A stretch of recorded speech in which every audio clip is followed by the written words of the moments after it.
The highlight of the week, sponsored by Dave Franek Auto. Looking for that first car for your son or daughter? Don't panic. See Dave Franek. It was a great experience. I mean, it's definitely not what I thought it would be, just because of how the intensity and how crazy it would be. You know, it's definitely different than SCIL football. But the transition wasn't that hard. You know, they told me I was going to redshirt, and you know, through injuries and everything, I actually ended up playing against Florida State. I actually got my first sack there at Florida State. It was crazy, and just the whole experience is crazy. But I mean, all it really is, I mean, it's not really that much different. Just the intensity and everything is different. But you know, it's pretty much. Talk about when you got the call, because you thought you were redshirt and just work out, practice with the team, and then you get the call. Hey, you're playing, and you're playing against Florida State. Yeah. They actually didn't tell me I was playing until like 6 hours before the game. We were at Florida State, and Coach Commissione and the head coach at the time, Coach Spaziani, called me into a room, told me I was playing. I freaked out. I called my father. You know, he calmed me down like he always does. I just went out there and did what I've been practicing for, and let it clear my mind. You know, and everything worked out. You got to play in, I think, about 4 or 5 games this year. You said the experience was, excuse me, not much different than high school. But just talk about playing in these big stadiums and ACC games. It's got to be an impressive feeling. Yeah, I remember the first time me and my teammates came out on our first home game, came out on the field, and that was crazy. You know, just coming from Sparta, where the biggest game is Pope John against Sparta, and maybe that's like 200 or 300 people. You know, and then you go to Florida State. My first start, 80,000 people. The crowd is wild, but it really pumps me up even more.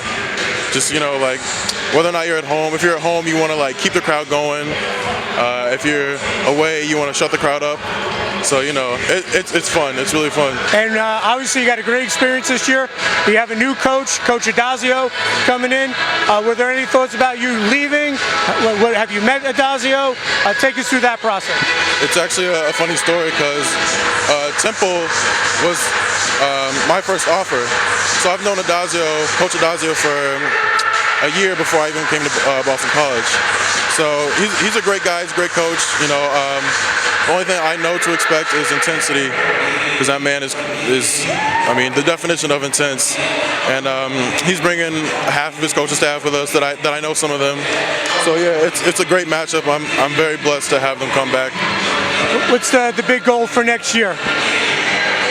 The big goal for next year is to just play like we know how to play. You know, we definitely didn't play like we know how to play last year, and that left a lot of doubt. You know, I've never experienced so much.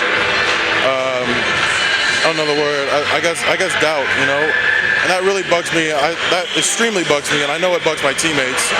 And we didn't get a lot of wins last year against ACC teams. So I mean, yeah, I mean, we're just going to prove everybody that what Boston College football is about, and I think that I'm starting to get the knack of it, like what football is about.